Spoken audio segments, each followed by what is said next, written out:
In these perilous times, see from current events how biblical prophecy is coming to pass in front of our eyes.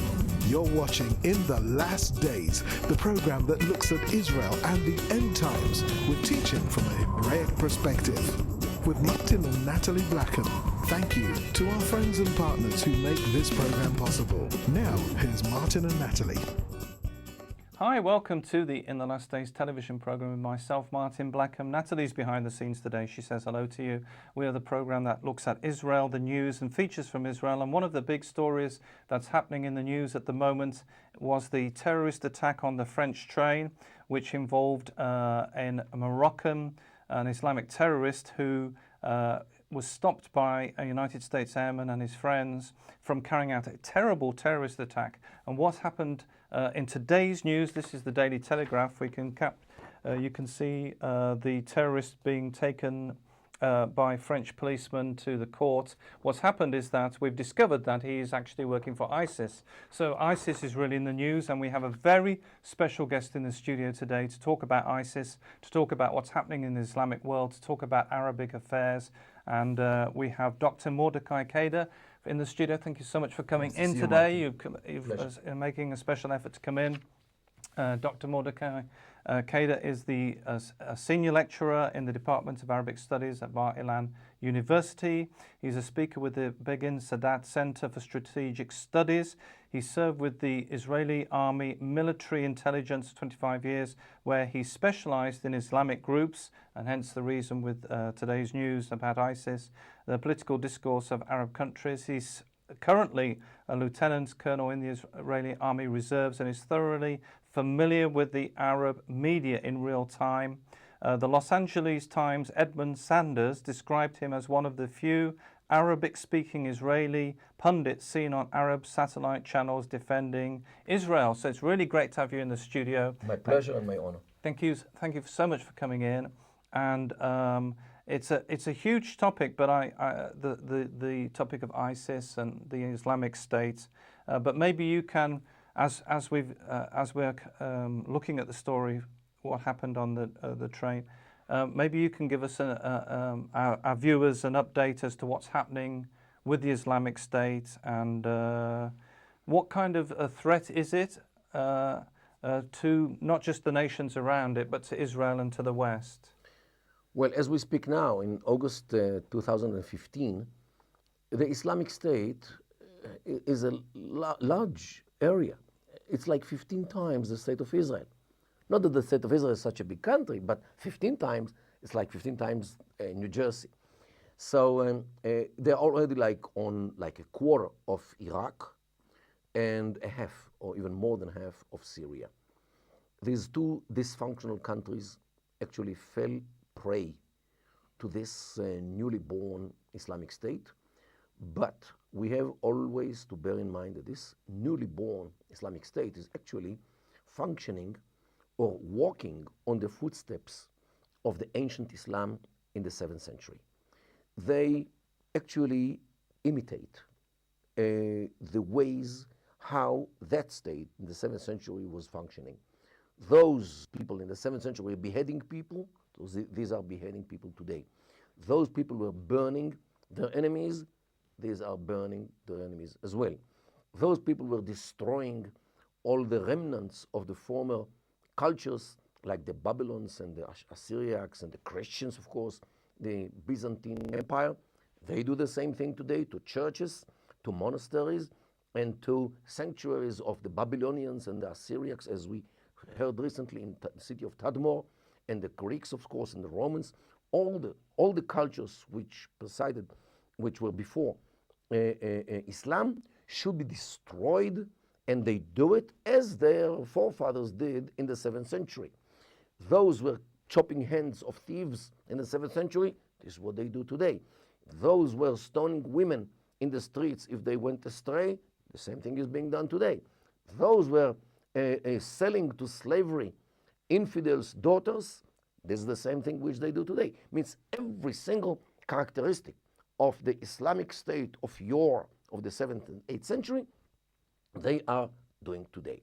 Means for them, it's actually the returning of Islam to the cradle, to the first days of Islam, the glorious days, when Allah gave the Muslims, all the countries and all the nations, the Byzantine Empire, the Persian Empire, and all the kingdoms which they were in North Africa and wherever they were, and they have all the permission to take the whole world.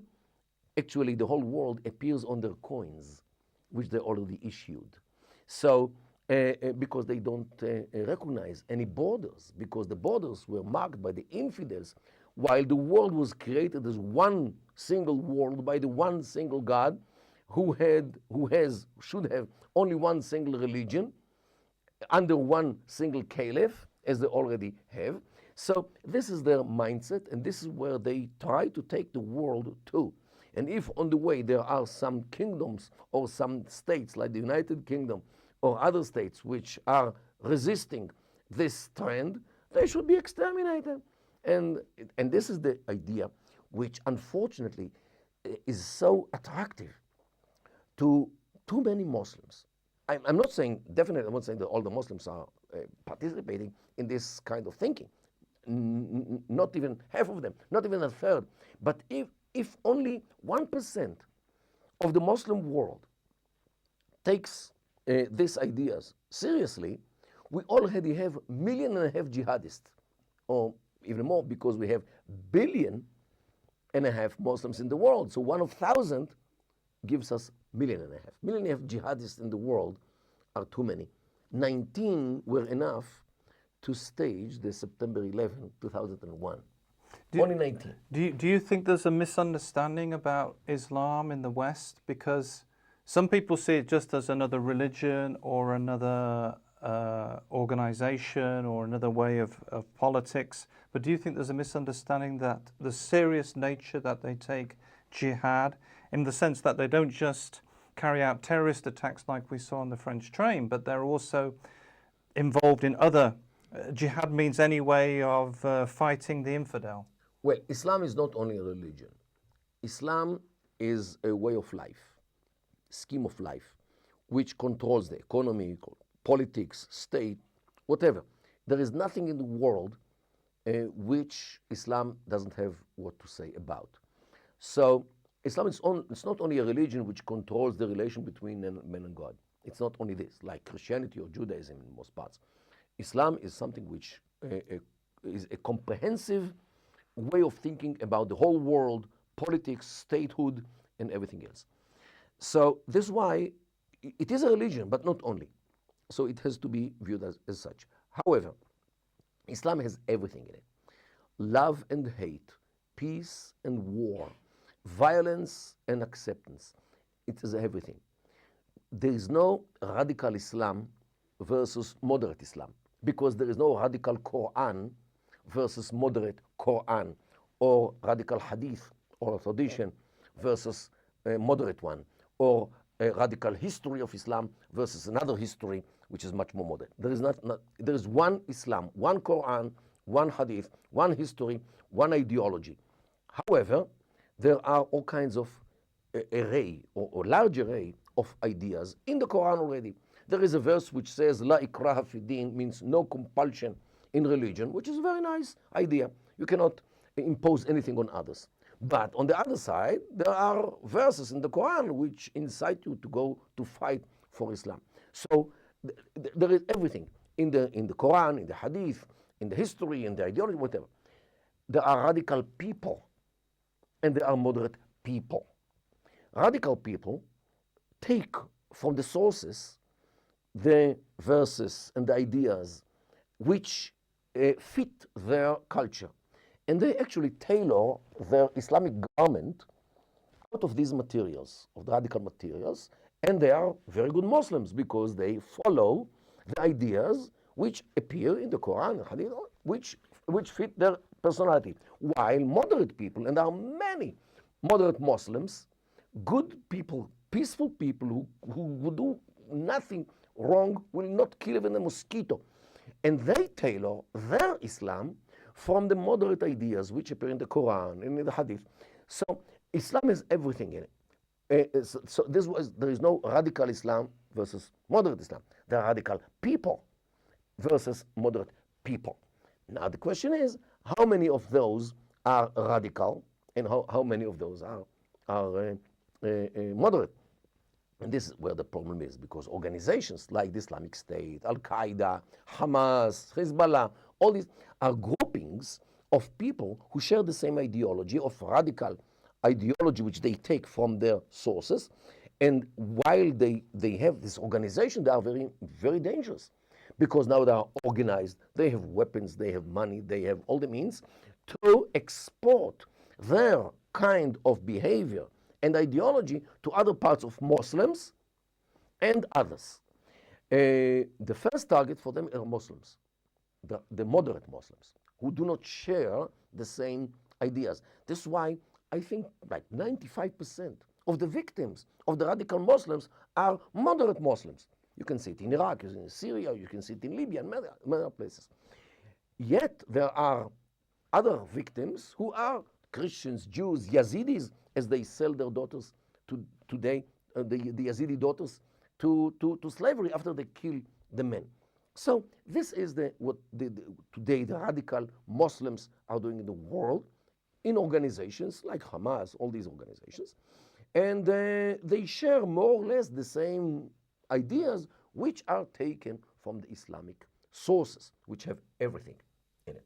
Now, one of the problems with the media, because we're in a media war, one of the problems in the media is the fact that in Islam, there's it's not a requirement, but there's a possibility of lying for Islam. In other words, of not presenting the truth, not telling the facts as they are to the unbeliever, to the infidel. There's an Islamic expression. Taqiyya. That's it, yes. And if with that you're allowed to, for the sake of Islam, to misrepresent or to falsify facts and news. Do you think that is something that is happening? First of all, they manipulate the media. As everybody knows, what happened in Gaza the last summer, when we were fighting Hamas, journalists were not allowed to talk about missiles which they were launching against us. And whoever journalist who would talk about this would be ousted, in the good case, from Gaza, because Hamas were controlling the media. So by showing a picture as if only Israel attacks Gaza, while the Gazans are those poor people who do nothing, and this is the picture which the world received from the media, this is actually lying, because they were shooting at us for years, thousands of missiles. I'm not sure that the United Kingdom would allow even one missile to fall on London, or even on open spaces from, let's say, France or another Virgin Islands or whatever, on Britain. Not even one. What would Britain do to that country which will launch one missile onto Britain? And we have to suffer for years with thousands of missiles. But when the media doesn't bring it, it's some kind of changing the reality or diverting the reality to a way that only Israel is the bad guy in the Middle East, while all those organizations of radical Muslims are peace seekers.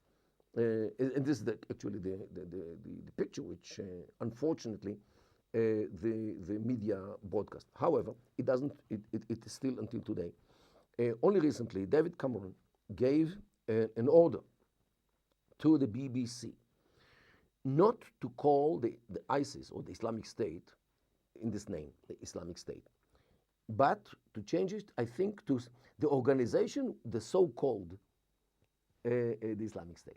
Means to reduce the fact that this is a state, while the Islamic State is a state. It has a space much bigger than Israel. It has an army. It has a police, ministries, Ministry of Health, Ministry of Labor, broadcasting authority, and every organ which a state needs, they have.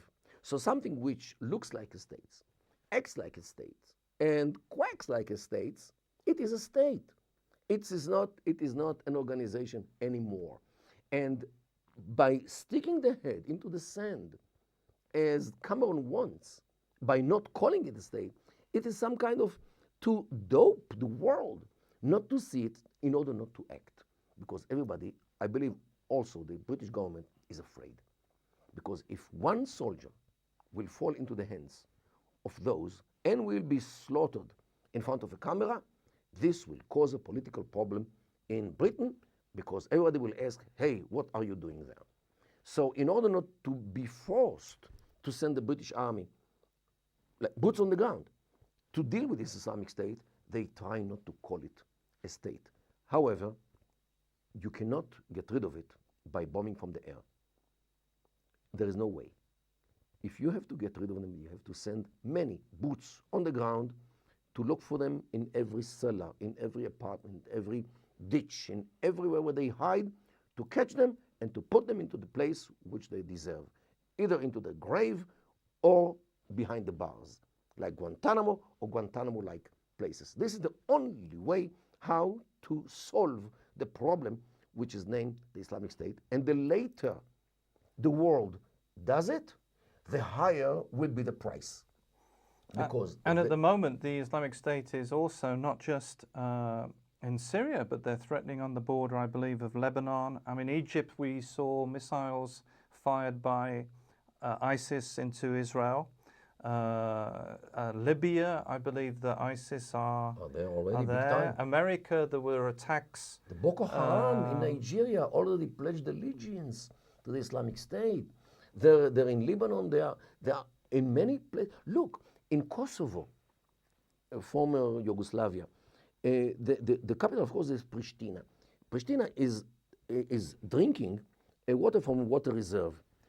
Few weeks ago, they caught 4 people with cans of poison running to this water reserve in order to poison 200,000 people who live in Pristina. And they were people of the Islamic State. This is something awful. When I would have to, those people who wake up in the morning to drink water and they all drop dead. This is something, chemical warfare.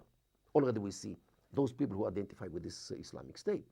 We saw the beheadings in France. We saw the beheading in London. We saw the beheading in Oklahoma in the United States. It becomes a fashion.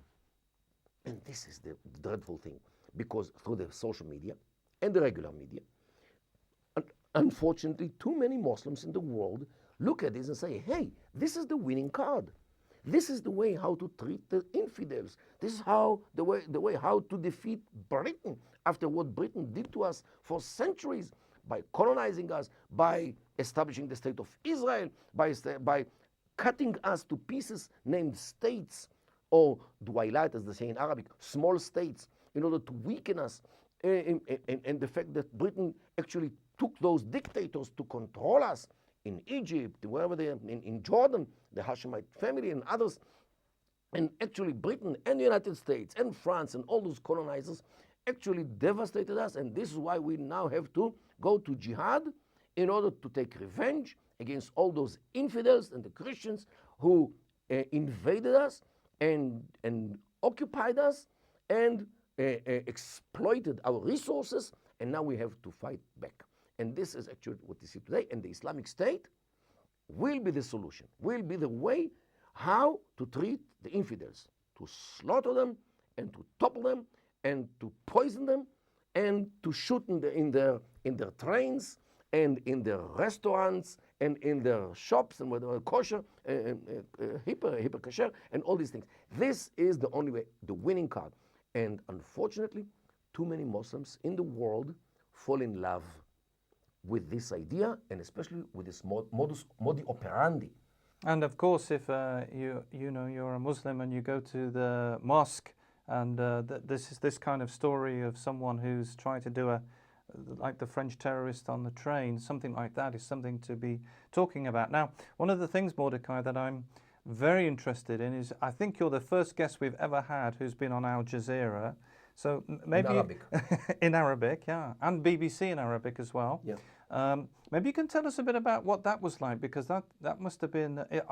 Do you speak with them regularly, or? When the problem about Israel and its neighbors are in the news, so it's more regularly. But when the problems are in Syria and Iraq, Israel and the Palestinian issue is actually in the margin. So when there was the Gaza war, they would have been more Right. wanting to speak to you. Whenever there is something here, they don't like me, to say the least. They invite me when mainly in order to abuse me on air, and they do it in various ways by asking nasty questions and all kinds of sermons as a question, all these things. Once they recorded me for something, and they edited in a way which was dreadful, by editing. So I don't give them any more recorded interviews, only live. However, they know how to manipulate live as well by not letting me hear the other side in a debate. That's what they do. This Al Jazeera, this is an invention of Al Jazeera. You are in the debate, in the remote studio, and you don't hear the other side. So I told them that next time, only in their studio in Qatar, and they should take me there by business. But never mind. But I'm not the issue.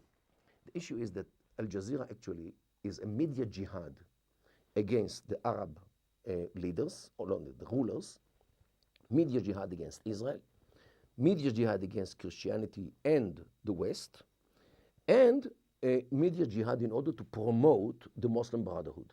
This is their agenda. And around this agenda, everything revolves.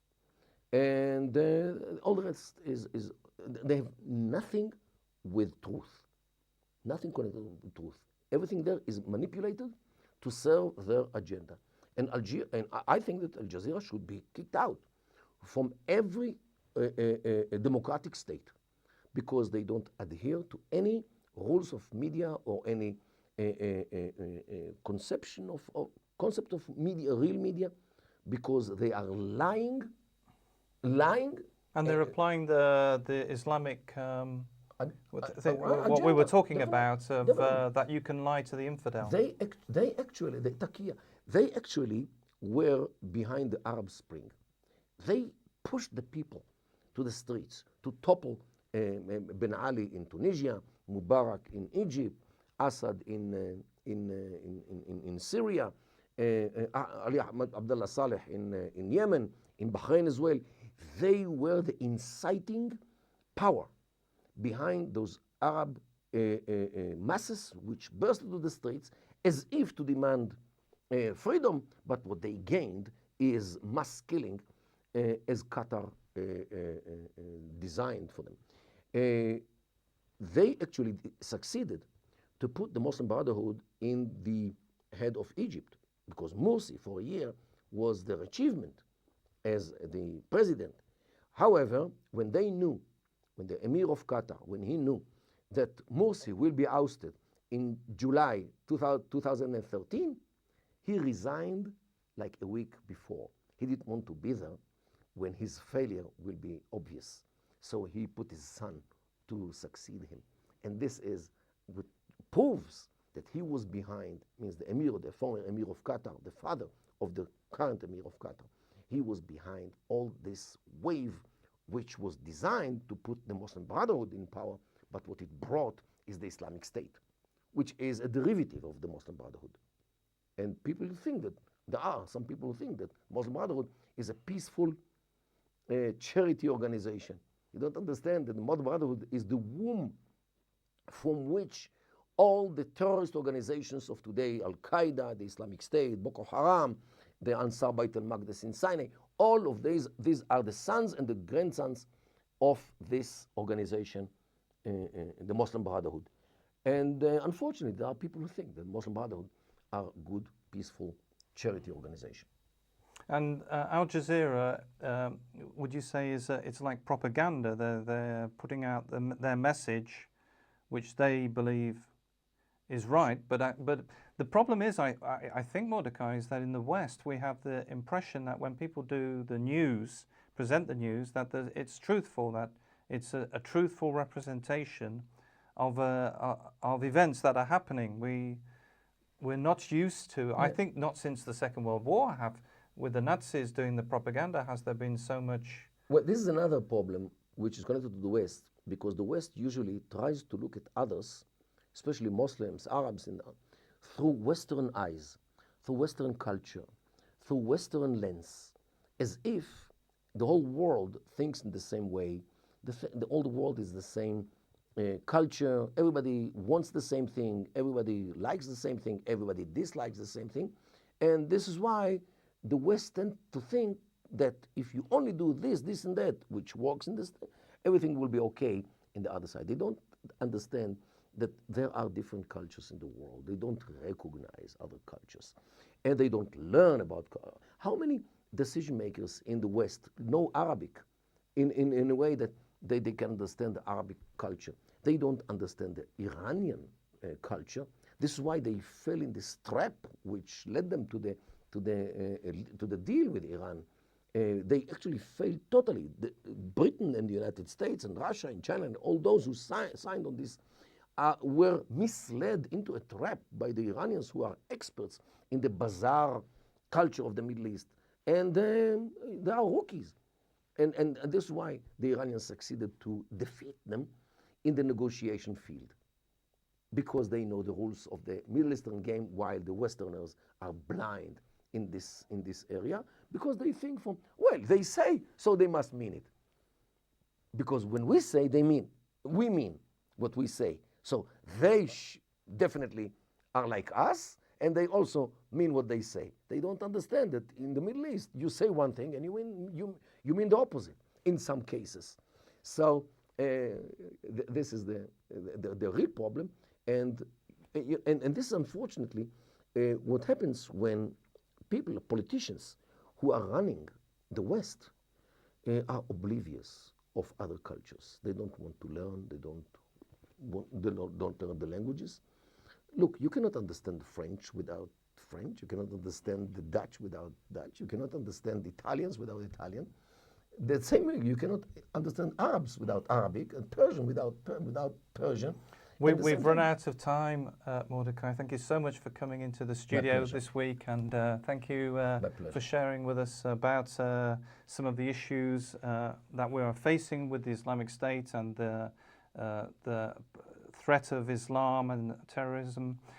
If you'd like to email us, don't forget you can email us at info@inthelastdays.com. And remember, we're living in the last days. You've been watching In the Last Days, a TV program with Martin and Natalie Blackham, the program that looks at Israel and the end times with teaching from a Hebraic perspective. If you would like to financially support the program or find out about conferences, meetings, or ministry products, then please contact us with the details on your screen. Visit our easy-to-use website at www.inthelastdays.com and register for our free e-newsletter. Get the latest news from Israel, product information, online video teaching, or watch today's TV program at a time that's convenient to you. Thank you again, friends and partners, for making this program possible. See you same time, same station for the next program from In the Last Days.